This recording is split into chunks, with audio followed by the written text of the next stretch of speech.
Praise the Lord. എല്ലാ പ്രിയപ്പെട്ടവർക്കും വീണ്ടും വരുന്നവനായ യേശു ക്രിസ്തുവിൻ്റെ നാമത്തിലുള്ള സ്നേഹവന്ദനത്തെ അറിയിച്ചു കൊള്ളട്ടെ. ഇന്ന് പ്രഭാതത്തിൽ നാം ഒരുമിച്ച് ഈ ഹാർവസ്റ്റ് ടെലിവിഷനിൽ കൂടി കർത്താവിൻ്റെ മാറ്റമില്ലാത്ത വചനം ധ്യാനിക്കുമ്പോൾ അത് കേൾക്കുന്ന ഏവരുടെയും ജീവിതത്തിൽ അനുഗ്രഹമായി മാറട്ടെ എന്ന് പ്രാർത്ഥിക്കുന്നു. കഴിഞ്ഞ എപ്പിസോഡിലൊക്കെ നമ്മൾ ധ്യാനിച്ച വചനം അനേകരുടെ ജീവിതത്തിൽ അനുഗ്രഹമായി മാറി എന്ന് കേൾപ്പാൻ തക്കവണ്ണം ദൈവം കൃപയാൽ അവസരമൊരുക്കി. തീർച്ചയായിട്ടും ഇന്നത്തെ വചനവും നിങ്ങളുടെ ജീവിതത്തിൽ ഏറ്റവും അനുഗ്രഹമായിട്ട് മാറും എന്നുള്ളത് യേശു ക്രിസ്തുവിലുള്ള വിശ്വാസത്താൽ ലഭിക്കുന്ന ഒരു ഉറപ്പാണ്.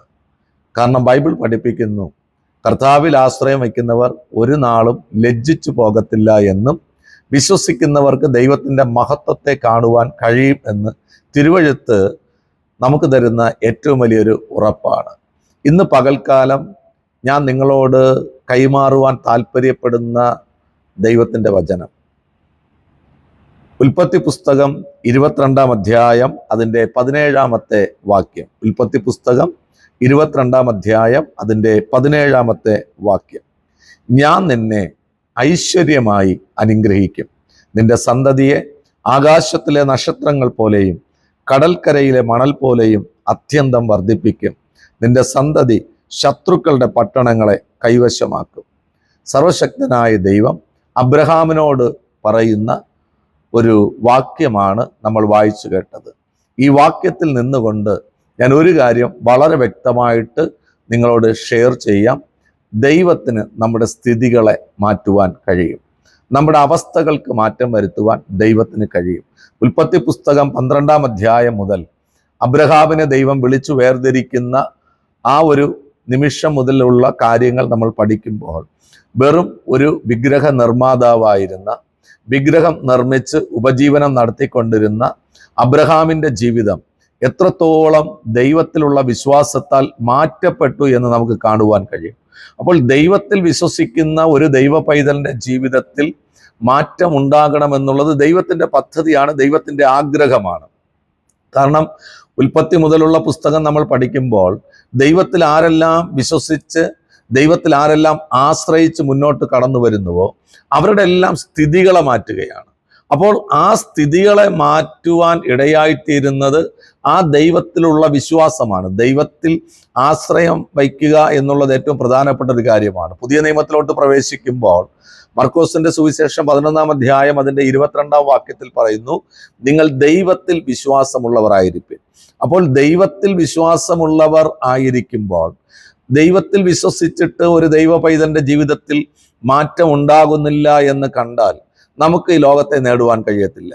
യോഹന്നാൻ തൻ്റെ ലേഖനം എഴുതുമ്പോൾ പറയപ്പെടുന്നത് ലോകത്തെ ജയിക്കുന്ന ജയമെന്ന് പറയുന്നത് നമ്മുടെ വിശ്വാസമാണ്. അപ്പോൾ ദൈവത്തിലുള്ള വിശ്വാസത്തിന് ലോകത്തെ ജയിക്കുവാൻ കഴിയും. എന്നാൽ ഞാൻ എപ്പോഴും തിരുവെഴുത്ത് പഠിപ്പിക്കുമ്പോൾ കേൾക്കുന്ന ജനത്തോട് പറയുന്ന ഏറ്റവും പ്രധാനപ്പെട്ട ഒരു കാര്യമാണ്, ദൈവത്തിൻ്റെ അനുഗ്രഹവും ദൈവത്തിൻ്റെ ഉയർച്ചയും ദൈവത്തിൽ നിന്ന് ലഭ്യമാകുന്ന വളർച്ചയൊക്കെ വ്യവസ്ഥകളിൽ കൂടിയുള്ളതാണ്. വ്യവസ്ഥയിൽ കൂടി യാത്ര ചെയ്യാതെ ഒരിക്കലും നമുക്ക് ദൈവത്തിൽ നിന്നുള്ള അനുഗ്രഹത്തെ പ്രാപിക്കുവാൻ കഴിയത്തില്ല. ലോകത്തിലുള്ള അനുഗ്രഹങ്ങളുണ്ട്, എന്നാൽ ലോകത്തിലെ അനുഗ്രഹങ്ങളൊന്നും ശാശ്വതമല്ല. എന്നാൽ ദൈവത്തിൽ നിന്നുള്ള അനുഗ്രഹം എന്ന് പറയുന്നത് അത് ശാശ്വതമാണ്. ആ ശാശ്വതമായ ഒരു അനുഗ്രഹം നമുക്ക് ലഭിക്കണമെങ്കിൽ, പറഞ്ഞാൽ ഒന്നുമില്ലായ്മയുടെ മധ്യത്തിൽ നിന്ന് എന്തൊക്കെയോ നമ്മൾ ആയിത്തീരുന്നു എങ്കിൽ അത് ദൈവത്തിൻ്റെ അത്ഭുതമാണ്. കാനാവിലെ കല്യാണ വീട്ടില് പച്ചവെള്ളം ശ്രേഷ്ഠകരമായി വീഞ്ഞായി മാറിയത് ഏറ്റവും അത്ഭുതകരമാണ്. മരിച്ചു അടക്കപ്പെട്ട് 4 ദിവസം കഴിഞ്ഞു ലാസർ ജീവനോടെ പുറത്തു വന്നത് അത് അത്ഭുതമാണ്. 38 വർഷം കുളക്കരയിൽ കിടന്നവൻ യേശുവിൻ്റെ വാക്ക് വിശ്വസിച്ച് എഴുന്നേറ്റ് കിടക്കയെടുത്ത് നടന്നത് അത് അത്ഭുതമാണ്. സുന്ദരം എന്ന ദൈവാലയ ഗോപുരത്തിങ്കൽ ഇരുന്ന അമ്മയുടെ ഗർഭം മുതൽ മുടന്തനായിരുന്ന മനുഷ്യൻ എഴുന്നേറ്റ് നടന്നത് അത്ഭുതമാണ്. 18 വർഷം കൂനിയായിരുന്ന സ്ത്രീ നിവർന്നു നിന്നത് അത്ഭുതമാണ്. അപ്പോൾ ഈ അത്ഭുതങ്ങൾക്കെല്ലാം ഒരു ഏക കാരണം യേശു ക്രിസ്തുവിലുള്ള വിശ്വാസമാണ്. യേശു ക്രിസ്തു പറഞ്ഞ വാക്കിനെ വിശ്വസിച്ച് ആ വിശ്വാസത്തിന്റെ പ്രവൃത്തി അവരുടെ ജീവിതത്തിൽ വെളിപ്പെട്ടപ്പോഴാണ് അവരുടെ ജീവിതങ്ങൾ മിറക്കിളായിട്ട് മാറിയത്. അതുകൊണ്ടാണ് യാക്കോബ് പറഞ്ഞത്, പ്രവൃത്തിയില്ലാത്ത വിശ്വാസം ചത്തതിന് തുല്യമാണ്. അപ്പോൾ ജീവനില്ലാത്ത ഒരു ശരീരം കിടക്കുന്നത് പോലെ ആയി തീരരുത് നമ്മുടെ വിശ്വാസം. നമ്മുടെ വിശ്വാസത്തിനൊരു പ്രവൃത്തി ഉണ്ടായിരിക്കണം. നമ്മുടെ വിശ്വാസത്തിന്റെ പ്രവൃത്തിക്ക് അത്ഭുതങ്ങളെ സൃഷ്ടിക്കുവാൻ കഴിയും. നമ്മുടെ ജീവിതത്തിലെ സ്ഥിതികളെ മാറ്റുവാൻ കഴിയും.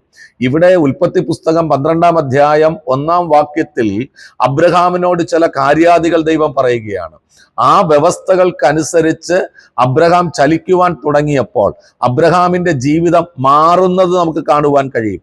ഒരു വിഗ്രഹ നിർമ്മാതാവായിരുന്ന അബ്രഹാം വിശ്വാസികളുടെ പിതാവെന്ന് പേർ വിളിക്കപ്പെടുവാൻ തക്കവണ്ണം ഇടയായിത്തീരുന്നത് ദൈവം പറഞ്ഞ കാര്യത്തിൽ വിശ്വസിച്ച് അതനുസരിച്ചത് കൊണ്ടാണ്. ഇവിടെ നമ്മൾ മനസ്സിലാക്കേണ്ട ഒരു കാര്യം, ദൈവം പറയുന്ന കാര്യങ്ങൾ ദൈവത്താൽ നിവർത്തീകരിക്കപ്പെടുന്ന കാര്യങ്ങളാണ്. നിവർത്തീകരിക്കപ്പെടാത്ത ഒരു കാര്യവും ദൈവം നമ്മോട് അരുൾ ചെയ്തിട്ടില്ല. നമുക്കറിയാം, എബ്രായർക്ക് എഴുതിയ ലേഖനം നമ്മൾ പഠിക്കുമ്പോൾ അതിൻ്റെ 6-ാം അധ്യായം 13-14 വാക്യങ്ങളിലോട്ട് പ്രവേശിക്കുമ്പോൾ എങ്ങനെയാണ് ദൈവം അബ്രഹാമിന് വാഗ്ദത്തം നൽകിയത് നമുക്ക് കാണുവാൻ പറ്റും. അവിടെ എങ്ങനെയാണ് പറയുന്നത്, വിശ്വാസത്താൽ സാറയും, എബ്രായ ലേഖനം 11-ാം അധ്യായം 11-ാമത്തെ വാക്യം, വിശ്വാസത്താൽ സാറയും വാഗ്ദത്തം ചെയ്തവനെ വിശ്വസ്തനെന്ന് എണ്ണുകയാൽ പ്രായം കഴിഞ്ഞിട്ടും പുത്രോത്പാദനത്തിന് ശക്തി പ്രാപിച്ചു. അപ്പോൾ അവിടെ സാറയുടെ വിശ്വാസത്തെക്കുറിച്ച് എബ്രായ ലേഖനം 11-ാം അധ്യായത്തിൽ രേഖപ്പെടുത്തുന്നത്, ആമേൻ, പുത്രോത്പാദന ശേഷി നഷ്ടപ്പെട്ടിട്ടും ആ പുത്രോത്പാദനത്തിന് ശക്തി പ്രാപിപ്പാൻ തക്കവണ്ണം ഇടയായി തീർന്നത് വാഗ്ദത്തം ചെയ്ത ദൈവം വിശ്വസ്തനെന്ന് സാറ എണ്ണുകയായിരുന്നു എന്നാണ് അവിടെ പറയുന്നത്. എന്നാൽ 6-ാം അധ്യായം, ഞാൻ നേരത്തെ പറഞ്ഞതുപോലെ 6-ാം അധ്യായത്തിലോട്ട് പ്രവേശിക്കുമ്പോൾ അവിടെ പറയുന്നത്, ദൈവം അബ്രഹാമിനോട് വാഗ്ദത്തം ചെയ്യുമ്പോൾ തന്നെക്കാൾ വലിയവനെ കൊണ്ട് സത്യം ചെയ്യുവാൻ ഇല്ലാഞ്ഞിട്ട് തന്നെ കൊണ്ട് തന്നെ സത്യം ചെയ്തു, ഞാൻ നിന്നെ അനുഗ്രഹിക്കുകയും നിന്നെ വർദ്ധിപ്പിക്കുകയും ചെയ്തു. അപ്പോൾ ദൈവം അബ്രഹാമിനോട് വാഗ്ദത്തം ചെയ്തപ്പോൾ ദൈവം ദൈവത്തെ കൊണ്ട് തന്നെ സത്യം ചെയ്തു. കാരണം തന്നെക്കാൾ വലിയവനെ കൊണ്ട് സത്യം ചെയ്യാനില്ല. അപ്പോൾ ദൈവം വാഗ്ദത്തം ചെയ്യുമ്പോൾ ഒരു കാര്യം ഉറപ്പാണ് പ്രിയരെ, ആ വാഗ്ദത്തം ദൈവം നിവർത്തീകരിക്കും. അപ്പോൾ വാഗ്ദത്തം ചെയ്ത ദൈവം വാഗ്ദത്തം നിവർത്തീകരിപ്പാൻ മതിയായവൻ എന്നുള്ളൊരു വിശ്വാസം നമുക്കുണ്ടായിരിക്കണം.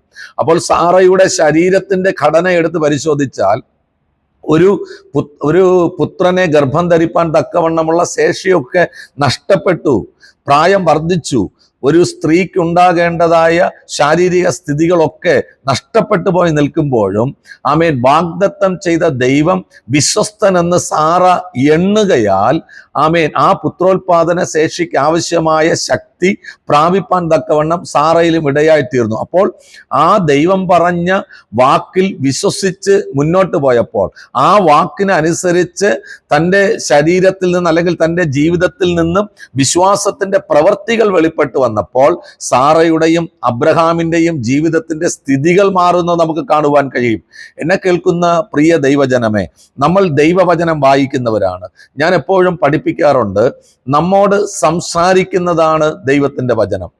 നമ്മോട് ദൈവത്തിന്റെ വചനം സംസാരിക്കുമ്പോൾ അത് കൊരിന്ത്യരോട് സംസാരിച്ചതാണ്, അത് പൗലോസിനോട് സംസാരിച്ചതാണ്, അത് യെശയ്യാവിനോട് സംസാരിച്ചതാണ്, അത് ഇസ്രായേലിനോട് സംസാരിച്ചതാണെന്ന് പറഞ്ഞ് ആ വചനത്തെ തള്ളിക്കളയാതെ, ആ വചനത്തെ വില കുറച്ച് കാണാതെ, ആ വചനം എന്നോടാണ് ദൈവം സംസാരിച്ചു എന്ന് നിങ്ങൾ വിശ്വസിക്കുന്നു എങ്കിൽ ആ വിശ്വസിക്കുന്ന നിങ്ങളുടെ മേൽ ഈ വചനം വ്യാപരിക്കുക മാത്രമല്ല, നിങ്ങളുടെ സ്ഥിതികൾക്ക് മാറ്റം വരുത്തുവാനും ആ ദൈവത്തിന്റെ വചനത്തിന് കഴിയും.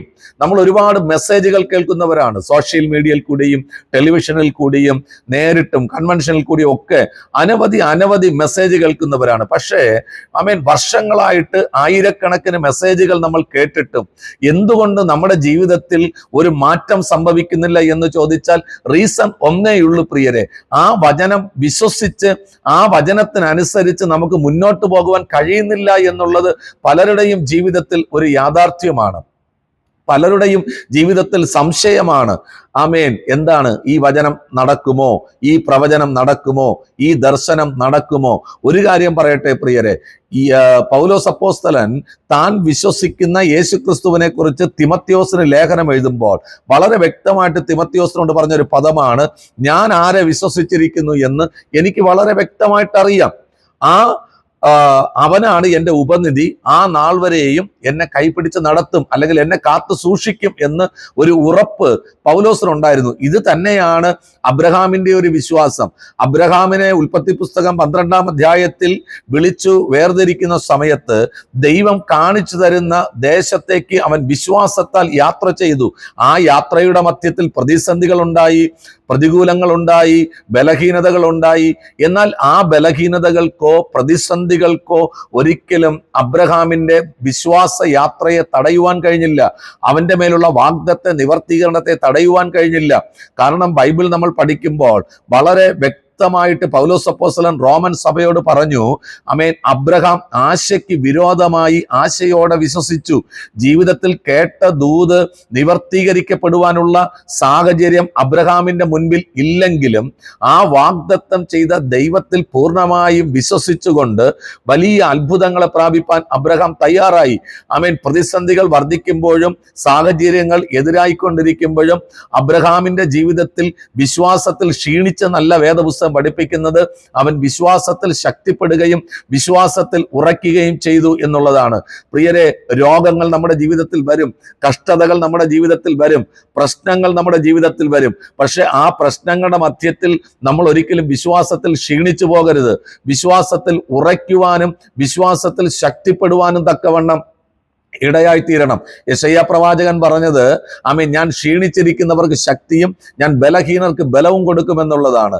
അവർ ഓടുമ്പോൾ ഒരു നാളും ക്ഷീണിച്ചു പോകത്തില്ല, അവർ നടക്കുമ്പോൾ ബലഹീനമാകത്തില്ല. ഒരു രക്ഷിക്കപ്പെട്ട ദൈവ പൈതലിന്റെ വിശ്വാസത്തിന്റെ ആധാരം ദൈവശക്തിയായിരിക്കണം.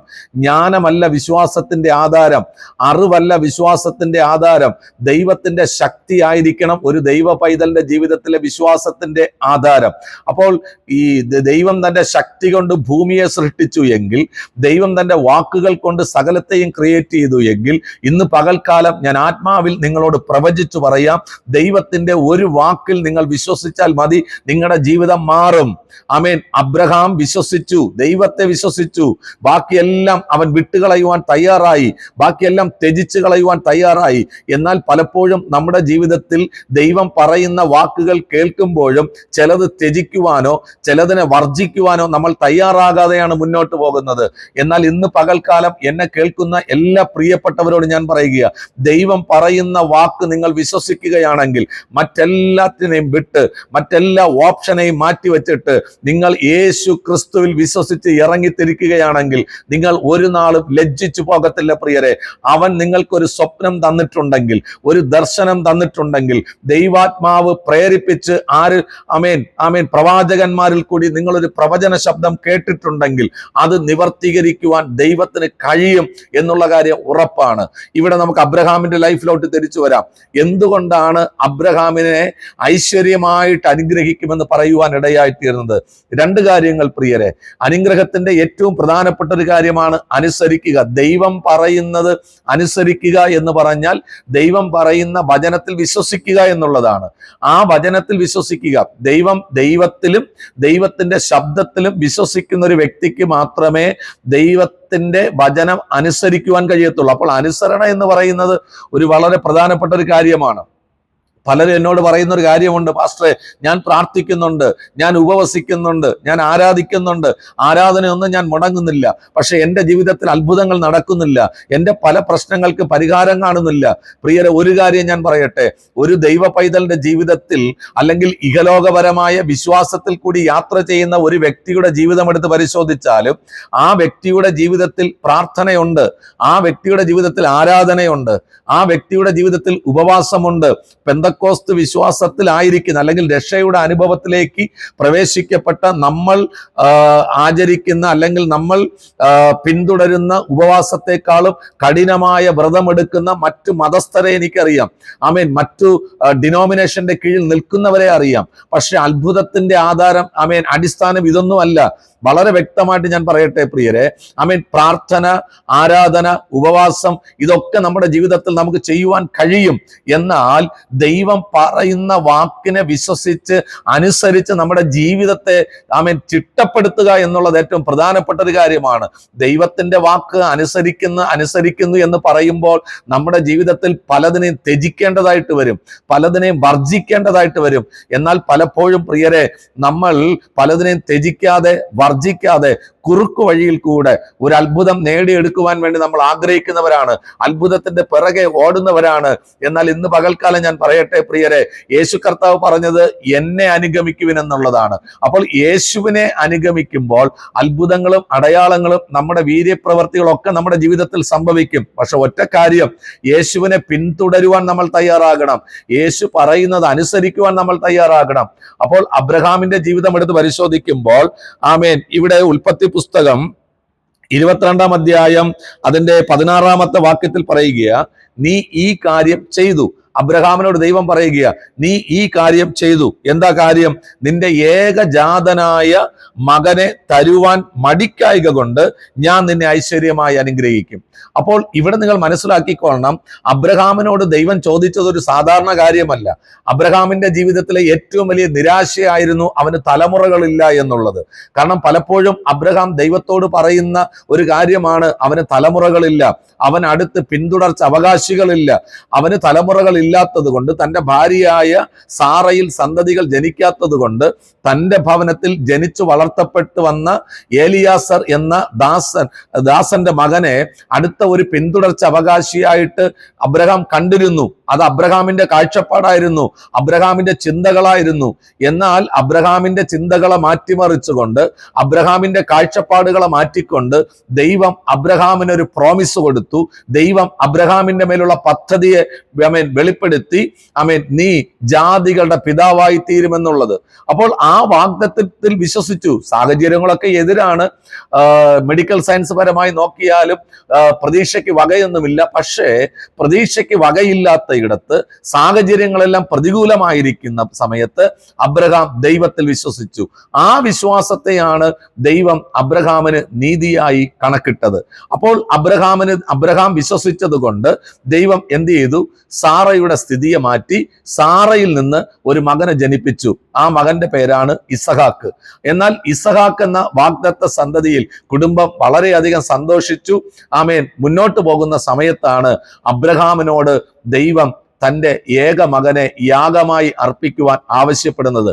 അബ്രഹാമിന്റെ ജീവിതത്തിലെ പ്രതീക്ഷ, സന്തോഷം, സമാധാനം ഇതെല്ലാം ആണ് ഇസഹാക്ക് എന്ന് പറയുമ്പോൾ പ്രിയരെ, അതിനെയാണ് ദൈവം ചോദിച്ചത്. എന്നാൽ യാതൊരു മടിയും ഇല്ലാതെ അബ്രഹാം ഇസഹാക്കിനെ യാഗം അർപ്പിക്കുവാൻ തക്കവണ്ണം തയ്യാറായി എന്ന് നമുക്ക് ഈ വേദഭാഗത്ത് കാണുവാൻ കഴിയും.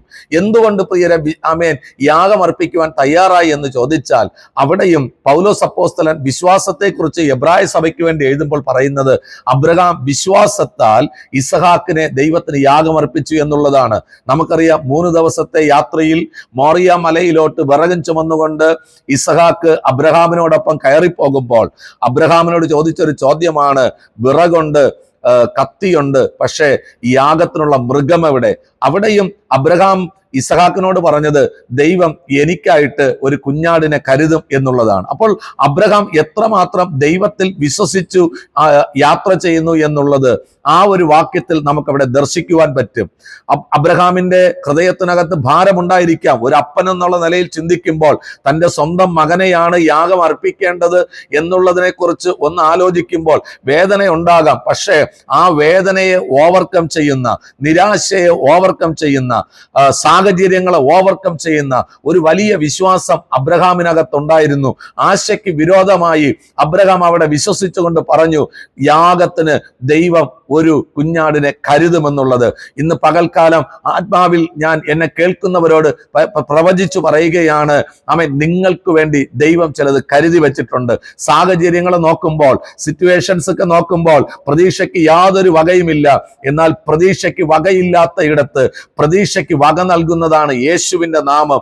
ആ യേശുവിന്റെ നാമത്തിൽ നിങ്ങൾ വിശ്വസിക്കുകയാണെങ്കിൽ, നിങ്ങളുടെ എല്ലാ അവസ്ഥകളെയും ദൈവത്തിന് നിങ്ങൾ വിട്ടുകൊടുക്കാൻ തയ്യാറാവുകയാണെങ്കിൽ, ദൈവം പറയുന്നത് നിങ്ങളുടെ ജീവിതത്തിൽ അനുസരിക്കുവാൻ തയ്യാറാവുകയാണെങ്കിൽ, നിങ്ങളുടെ ജീവിതത്തിലെ മാറായ ദൈവം ഇന്ന് പകൽക്കാലം മാറ്റും എന്ന് ഞാൻ പ്രവചിച്ചു പറയുകയാണ്. ദൈവം നിങ്ങളുടെ മുൻപിൽ നിൽക്കുന്ന ചെങ്കടലിനെ രണ്ടായി പിളർത്തി നിങ്ങൾക്ക് വേണ്ടി ഒരു അത്ഭുതം ചെയ്യും എന്ന് ഞാൻ ആത്മാവിൽ പ്രവചിച്ചു പറയുകയാണ്. ഞാൻ ഈ പ്രവചന ശബ്ദത്തെ കൈമാറിക്കൊണ്ടിരിക്കുമ്പോൾ പരിശുദ്ധാത്മാവ് എന്നെ ഒരു സഹോദരിയെ കാണിക്കുന്നുണ്ട്. മിനി എന്ന് പേരുള്ള ഒരു സഹോദരിയെ പരിശുദ്ധാത്മാവ് എന്നെ കാണിക്കുന്നു. ആ സഹോദരി കുടുംബ ജീവിതത്തിനകത്ത് ഭയങ്കരമായി തകർന്നു നിൽക്കുന്ന ഒരു അവസ്ഥയാണ്. പലവട്ടം മരിക്കണമെന്ന് ചിന്തിച്ച് ഭാരപ്പെട്ടിരിക്കുകയാണ്. പലപ്പോഴും ഒരു സൂയിസൈഡ് അറ്റംപ്റ്റ് നടത്തുവാൻ വേണ്ടി ആമേൻ മുന്നോട്ട് പോയി, പക്ഷെ പരാജയപ്പെട്ടു പോയി. എന്നാൽ ഇന്ന് പകൽക്കാലം പരിശുദ്ധാത്മാവ് ആ സിസ്റ്ററിനോട് വളരെ വ്യക്തമായിട്ട് കൈമാറുകയാണ്, നിന്റെ മുൻപിൽ നിൽക്കുന്ന ചെങ്കടലിനെ പിളർത്തുവാൻ കഴിയുന്ന ഒരു ദൈവമുണ്ട്. ആ ദൈവത്തിൽ നീ വിശ്വസിക്കുക. ആ ദൈവം നിനക്ക് വേണ്ടി ചില വഴികളെ തുറക്കും. ഷമന റഗദൽ ഖമന ഘടകം, അബ്ദുല റബൽ ഖമന ഘടകം. ഈ ദൂത് ഞാൻ കൈമാറുമ്പോൾ അസാധാരണമായ പരിശുദ്ധാത്മാവിന്റെ സാന്നിധ്യത്തെ ഞാൻ ഫീൽ ചെയ്യുന്നുണ്ട്. നിങ്ങൾ വിശ്വസിക്കും പ്രിയരെ. ഇതൊരു ടെലിവിഷനിൽ കൂടി നിങ്ങൾ കേൾക്കുമ്പോൾ ഇത് മുന്നമേ ഇത് ഷൂട്ട് ചെയ്തതാണ്. എന്നാൽ ഒരു കാര്യം ഞാൻ വളരെ വ്യക്തമായിട്ട് പറയാം. യേശു കർത്താവ് നദനയേലിനോട് പറഞ്ഞൊരു പദമുണ്ട്, നീ അത്തിയുടെ കീഴിൽ ഇരിക്കുമ്പോൾ തന്നെ ഞാൻ നിന്നെ കണ്ടു. പ്രിയരെ, നിന്നെ മുന്നമേ കാണുന്ന ഒരു ദൈവം, നിന്റെ സകലത്തെയും അറിയുന്ന ഒരു ദൈവം ഇന്ന് പകൽക്കാലം നിന്നോട് വിളിച്ചു പറയുകയാണ്. പ്രിയ മിനിസ്റ്റേഴ്സിനോട് പരിശുദ്ധാത്മാവ് പറയുകയാണ്, നിന്റെ ജീവിതത്തെ ദൈവം പണിയുവാൻ പോകുന്നു. നിന്റെ ജീവിതത്തിനകത്ത് ദൈവം ചില വഴികൾ തുറക്കുവാൻ പോകുകയാണ്. നിന്റെ ജീവിതത്തിനകത്ത് നിന്ന് മരണത്തിന്റെ പാശങ്ങളെ ദൈവം എടുത്തു മാറ്റുകയാണ്. ഹല്ലേലൂയ, ആമേൻ, ഹല്ലേലൂയ. നിങ്ങൾ നോക്കിക്കൊള്ളണം പ്രിയരെ, ഇവിടെ ദൈവത്തിന്റെ വാക്കനുസരിച്ച് അബ്രഹാം മുന്നോട്ട് പോയപ്പോൾ, ആമേൻ, ഹല്ലേലൂയ, അബ്രഹാം യാതൊരു മടിയും കൂടാതെ തന്റെ സന്തോഷത്തിന്റെ പൂർണ്ണതയാകുന്ന ആ മകനെ കൊടുക്കുവാൻ അവിടെ തയ്യാറായി. അത് ദൈവത്തിന് പ്രസാദമുള്ള ഒരു യാഗമായി തീരുവാൻ ഇടയായി തീർന്നു. അടുത്ത വാക്യത്തിലോട്ട് പ്രവേശിക്കുമ്പോൾ 17ാമത്തെ വാക്യം വായിക്കുമ്പോൾ അവിടെ ഇങ്ങനെയാണ് പറയപ്പെടുന്നത്, നീ എന്റെ വാക്കനുസരിച്ചത് കൊണ്ട് നിന്റെ സന്തതി മുഖാന്തരം ഭൂമിയിലെ സകല ജാതികളും അനുഗ്രഹിക്കപ്പെടും. ആമേൻ, ഹല്ലേലൂയ. അപ്പോൾ 16 മുതൽ 18 വരെയുള്ള വാക്യങ്ങൾ വായിക്കുമ്പോൾ അവിടെ രണ്ട് കാര്യം വളരെ വ്യക്തമായിട്ട് പറയുന്നു. ഒന്ന്, അബ്രഹാമിനോട് ദൈവം ചോദിച്ചത് കൊടുക്കുവാൻ അബ്രഹാം തയ്യാറായി. രണ്ട്, അബ്രഹാമിനോട് ദൈവം പറഞ്ഞത് അനുസരിക്കുവാൻ തയ്യാറായി. ഇന്ന് പകൽക്കാലം ഞാൻ പരിശുദ്ധാത്മാവിൽ കൈമാറുകയാണ് പ്രിയരെ. ദൈവം നിങ്ങളോട് ചോദിക്കുന്നത് എന്താ പ്രിയരെ? നിങ്ങളുടെ പണമാണോ? ഒന്നുമല്ല. ദൈവത്തിന് നമ്മുടെ പണം ആവശ്യമില്ല. കാരണം ബൈബിൾ പറയുന്നത് ഈ ഭൂമിയും സ്വർഗവും ഈ ഭൂമിയിലുള്ളതും സ്വർഗത്തിലുള്ളതൊക്കെയും യഹോവയ്ക്കുള്ളതാണ്. പ്രിയരെ, ദൈവത്തിനുള്ളതാണ് നമ്മൾ അനുഭവിച്ചു കൊണ്ടിരിക്കുന്നത്. ഇന്ന് നമ്മൾ അനുഭവിച്ചു കൊണ്ടിരിക്കുന്നതെല്ലാം ദൈവത്തിന്റെ ഉടമസ്ഥയിലുള്ളതാണ്. താൽക്കാലികമായിട്ട് ഒരു പ്രവാസകാലത്തിലേക്ക് കടന്നു വന്ന നമുക്ക് ദൈവം ഒരല്പകാലത്തേക്ക് അനുഭവിപ്പാൻ വേണ്ടി നൽകിയിരിക്കുന്ന നന്മകളെയാണ് ഇന്ന് നമ്മൾ അനുഭവിച്ചു കൊണ്ടിരിക്കുന്നത്. അതുകൊണ്ടാണ് പ്രിയരെ ബൈബിൾ പറയുന്നത്, സിംഹങ്ങൾ ആഹാരത്തിന് വേണ്ടി ഇരക്കേണ്ടി വന്നാലും യഹോവയെ അന്വേഷിക്കുന്നവർക്ക് ഒരു നന്മയ്ക്കും കുറവ് വരികയില്ല. 40 വർഷക്കാലം മരുഭൂമിക്കകത്ത് ഇസ്രായേൽ ജനത്തെ പകൽ മേഘസ്തംഭമായും രാത്രി അഗ്നിതൂണായും വഴി നടത്തി അവർക്ക് ആവശ്യമുള്ളതൊക്കെ മരുഭൂമിക്കകത്ത് കൊടുത്ത് ദൈവം തന്റെ ജനത്തെ സമൃദ്ധമായി പോഷിപ്പിച്ചു എങ്കിൽ ഇന്ന് പകൽക്കാലം ഞാൻ പരിശുദ്ധാത്മാവിൽ പ്രവചിച്ചു പറയുന്നു, നിന്റെ സകല ആവശ്യങ്ങളും നിറവേറ്റുവാൻ ഈ ദൈവം മതിയായവനാണ്. ഈ ദൈവത്തിന് നിന്റെ സകല കാര്യങ്ങളും നിവർത്തീകരിക്കുവാൻ കഴിയും. ഈ സമയം പരിശുദ്ധാത്മാവ് ജോസഫ് എന്നൊരു ബ്രദറിനെ കാണിക്കുന്നുണ്ട്. ആമേൻ, നിങ്ങളുടെ ലൈഫിനകത്ത് ബിസിനസ്സുമായി കണക്ട് ചെയ്ത് ചില വിഷയങ്ങളുടെ മേൽ ദൈവം പ്രവർത്തിക്കുവാൻ പോകുന്നു. ആമേൻ, നിന്റെ ബിസിനസ് മതിയാക്കിയാലോ എന്ന് നീ ചിന്തിച്ചു കൊണ്ടിരിക്കുന്ന ഒരു സമയമാണ്. എന്നാൽ ഇന്ന് പകൽക്കാലം പരിശുദ്ധാത്മാവ് പറയുന്നു, ആമേൻ, നീ നിർത്താൻ ഉദ്ദേശിച്ച ഇടത്ത് നിന്ന് ദൈവം ചിലത് ആരംഭിക്കുവാൻ പോകുന്നു. യെശയ്യാ പ്രവാചകൻ പറഞ്ഞതുപോലെ, ഇതാ ഞാൻ പുതിയതൊന്ന് ചെയ്യുന്നു. ദൈവം ചില പുതിയ കാര്യങ്ങൾ നിങ്ങളുടെ ജീവിതത്തിൽ ചെയ്യുവാൻ പോകുന്നു. ക്ഷമ റഹദൽ ഖമനം അബ്ദുല റബൽ ഖമന ഘടകം. ഇന്ന് പകൽക്കാലം അസാധാരണമായ ഒരു പ്രവചനാത്മാവിന്റെ ഇടപെടൽ വെളിപ്പെടുന്നതിനായി ഞാൻ ദൈവത്തിന് സ്തോത്രം ചെയ്യുന്നു. ഹല്ലേലൂയ. ഒന്ന്, പ്രിയരെ, ദൈവം ചോദിച്ചത് നിങ്ങൾ കൊടുക്കുവാൻ തയ്യാറാകുക. രണ്ട്, ദൈവം പറഞ്ഞത് നിങ്ങൾ അനുസരിക്കുവാൻ തയ്യാറാവുക. അബ്രഹാം ഇത് രണ്ടും തന്റെ വിശ്വാസ ജീവിതത്തിൽ ഏറ്റെടുത്തുമ്പോൾ ആമേൻ, അബ്രഹാമിനോട് ദൈവം പറഞ്ഞു, ഞാൻ നിന്നെ ഐശ്വര്യമായിട്ട് അനുഗ്രഹിക്കും, ഞാൻ നിന്നെ ഐശ്വര്യമായിട്ട് അനുഗ്രഹിക്കും. എന്നെ കേൾക്കുന്ന പ്രിയ ദൈവജനമേ, അബ്രഹാമിനെ ദൈവം സകലത്തിലും അനുഗ്രഹിച്ചു എന്ന് തിരുവെഴുത്ത് പറയുന്നു എങ്കിൽ ഇസഹാക്കിനെ ദൈവം അനുഗ്രഹിച്ചു, ആ അനുഗ്രഹത്തെ വർദ്ധിപ്പിച്ചു എന്ന് തിരുവെഴുത്ത് പറയുന്നു എങ്കിൽ യാക്കോബിനെ ദൈവം അനുഗ്രഹിച്ചു, മഹാധനികനായി തീർത്തു എന്ന് ബൈബിൾ പറയുന്നു എങ്കിൽ ആ അബ്രഹാമിന്റെ ദൈവം, ആ ഇസഹാക്കിന്റെ ദൈവം, ആ യാക്കോബിന്റെ ദൈവം ഇന്ന് എന്റെയും നിങ്ങളുടെ ദൈവമായിരിക്കുകയാണ്. ഇന്ന് പകൽക്കാലം എത്ര പേർക്ക് പറയുവാൻ പറ്റും, ഈ ദൈവം എന്റെ ദൈവം, ഈ ദൈവം എന്റെ ദൈവം. ആമേൻ. ഈ ദൈവം നിന്നെ ജീവപര്യന്തത്തോളം കാത്തു സൂക്ഷിക്കും. പ്രിയരെ, നീ ജീവപര്യന്തത്തോളം ആമേൻ നീ വിശ്വസ്തനായിട്ടിരിക്കുന്നു എങ്കിൽ ആമേൻ ഹല്ലേലൂയ, നിന്റെ സകല ആവശ്യങ്ങളും ഈ ദൈവം നടത്തുമെന്നുള്ളത് എനിക്ക് ഉറപ്പ് തരുവാൻ കഴിയും. ആമേൻ. നിങ്ങളുടെ സ്ഥിതികളെ മാറ്റുവാൻ, നിങ്ങളുടെ ജീവിതത്തിന്റെ അവസ്ഥകളെ മാറ്റുവാൻ ഈ ദൈവത്തിന് കഴിയും എന്നുള്ളതിന് യാതൊരു തർക്കവുമില്ല. ഒറ്റ കാര്യം നിങ്ങൾ ചെയ്യുക, ദൈവം നിങ്ങളോട് ചോദിച്ചത് കൊടുക്കുക. ബൈബിൾ വളരെ വ്യക്തമായിട്ട് പറയുന്നു, ഞാൻ മനുഷ്യന്റെ മുഖം നോക്കുന്നില്ല, ഞാൻ മനുഷ്യന്റെ പൊക്കം നോക്കുന്നില്ല, ഞാൻ അവന്റെ വണ്ണം നോക്കുന്നില്ല, ഞാൻ നോക്കുന്നത് അവന്റെ ഹൃദയമാണ്. പ്രിയരെ, ദൈവത്തിന് ആവശ്യം നമ്മുടെ ഹൃദയമാണ്. ആ ഹൃദയം നമ്മുടെ ദൈവത്തിന് കൊണ്ട് കൊടുക്കുവാൻ പറ്റുമോ? വെളിപ്പാട് പുസ്തകം 3-ാം അധ്യായത്തിൽ പറയുന്നുണ്ട്, ഞാൻ നിങ്ങളുടെ ഹൃദയത്തിന്റെ വാതിക്കൽ നിന്ന് മുട്ടുന്നു. ആ ശബ്ദം കേട്ട് നിങ്ങൾ ആരെങ്കിലും ആ വാതിലൊന്ന് തുറന്നു തരാൻ തയ്യാറായാൽ ഇന്ന് ഞാൻ നിങ്ങളോടൊപ്പം വസിപ്പാൻ തയ്യാറാണ്. ആ ഹൃദയത്തിന്റെ വാതിലൊന്ന് തുറന്നു കൊടുക്കാമോ പ്രിയരെ? ദൈവം ഇരിക്കേണ്ട, കർത്താവ് ഇരിക്കേണ്ട സ്ഥലത്ത് നമ്മൾ മറ്റ് പലതിനെയും പിടിച്ചിരുത്തിയിരിക്കുന്നു എങ്കിൽ ആ ഹൃദയത്തിൽ നിന്ന് പാപത്തിന്റെ ചിന്തകളെ എടുത്ത് കളഞ്ഞ്, ധനത്തിന്റെ മോഹങ്ങളെ എടുത്ത് കളഞ്ഞ്, ഇഹലോകത്തിലെ മേഖലകളെ എടുത്ത് കളഞ്ഞിട്ട് ആ ഹൃദയം യേശുവിനൊന്ന് കൊടുക്കാൻ തയ്യാറാണോ? രണ്ട്, ആമേൻ, അവൻ പറഞ്ഞതൊന്ന് അനുസരിക്കുവാൻ തയ്യാറാകുമോ? എന്താ പ്രിയരെ പറഞ്ഞത്? ആമേൻ, ഒറ്റ കാര്യമേ ദൈവം പറഞ്ഞുള്ളൂ, അവന്റെ പുത്രനിൽ വിശ്വസിക്കുക, ആ ക്രിസ്തുവിൽ വിശ്വസിക്കുക, എന്നാൽ നീയും നിന്റെ കുടുംബവും രക്ഷ പ്രാപിക്കും, നിങ്ങൾ അനുഗ്രഹം പ്രാപിക്കും. പ്രിയരെ, ഞാൻ ഈ സന്ദേശം ഇവിടെ നിർത്തുകയാണ്. പ്രിയരെ, ഈ സന്ദേശത്തിന്റെ അവസാന നിമിഷം ഞാൻ പറയുകയാണ്, നിങ്ങൾ ഈ കർത്താവിനെ വിശ്വസിക്ക്, നിങ്ങളുടെ ഹൃദയം കർത്താവിന് കൊടുക്ക്, ഈ കർത്താവ് പറഞ്ഞത് നിങ്ങളൊന്ന് അനുസരിക്ക്, നിങ്ങളുടെ സ്ഥിതി മാറും, നിങ്ങളുടെ അവസ്ഥ മാറും. എനിക്ക് ഉറപ്പുണ്ട്. ഒരു വാക്ക് ഞാൻ നിങ്ങൾക്ക് വേണ്ടി പ്രാർത്ഥിക്കാം. പരിശുദ്ധ പിതാവേ, ഞാൻ ഈ ജനത്തെ അനുഗ്രഹിച്ചു പ്രാർത്ഥിക്കുന്നു. കർത്താവ്, ഇവരുടെ സ്ഥിതികൾ മാറുവാൻ തക്കവണ്ണം, ഇവരുടെ അവസ്ഥകൾ മാറുവാൻ തക്കവണ്ണം കർത്താവെ, അങ്ങയിൽ പൂർണ്ണമായിട്ട് വിശ്വസിച്ചവർ മുന്നോട്ട് പോകട്ടെ. ഇവരുടെ ഹൃദയം അങ്ങേക്ക് തരുവാൻ, അങ്ങ് പറയുന്നത് ഇവർ അനുസരിപ്പാൻ കർത്താവ് ഇവർ തയ്യാറാകട്ടെ. ബൈബിൾ പറയുന്നു, കർത്താവിൽ വിശ്വസിക്കുക, എന്നാൽ നീയും നിന്റെ കുടുംബവും രക്ഷ പ്രാപിക്കും. അതേ കർത്താവെ, അങ്ങയിൽ വിശ്വസിച്ച് ഇവർ ദൈവത്തിന്റെ മഹത്വത്തെ കാണട്ടെ. സകലരെ ഞാൻ അനുഗ്രഹിച്ച് പ്രാർത്ഥിക്കുന്നു യേശുവിൻ നാമത്തിൽ തന്നെ.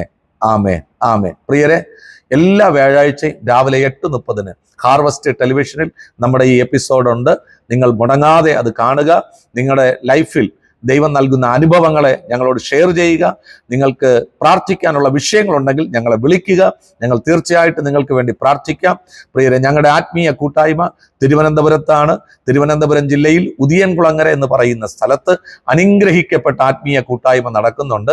എല്ലാ ഞായറാഴ്ചയും രാവിലെ 10 മണി മുതൽ ഉച്ചയ്ക്ക് 1 മണി വരെ പരിശുദ്ധാത്മാവിന്റെ നിറവിലുള്ള അനുഗ്രഹിക്കപ്പെട്ട കൂട്ടായ്മ നടക്കുന്നുണ്ട്. നിങ്ങൾക്ക് ഞങ്ങളുടെ കൂട്ടായ്മയിൽ പങ്കെടുക്കണമെന്ന് ആഗ്രഹിക്കുന്നു എങ്കിൽ തീർച്ചയായിട്ടും കടന്നു വരിക. നമുക്ക് ഒരുമിച്ച് ദൈവത്തെ ആരാധിക്കാം. ഇനി രാവിലെ നിങ്ങൾക്ക് കടന്നു വരുവാൻ ബുദ്ധിമുട്ടാണെങ്കിൽ ഉച്ചയ്ക്ക് 3:30 മുതൽ 6 മണി വരെ അനുഗ്രഹിക്കപ്പെട്ട കൂട്ടായ്മ അതേ ഹാളിൽ വെച്ച് നടക്കുന്നുണ്ട്. ആ ഈവനിങ് സർവീസിൽ നിങ്ങൾക്ക് കടന്നു വരാം. അടുത്ത എപ്പിസോഡിൽ നമ്മൾ ഒരുമിച്ച് കൂടി വരുന്നത് വരെ ദൈവത്തിന്റെ കൃപാവലയത്തിനകത്ത് നമ്മെ മറയ്ക്കുമാറാകട്ടെ. God bless you, God bless you, God bless U.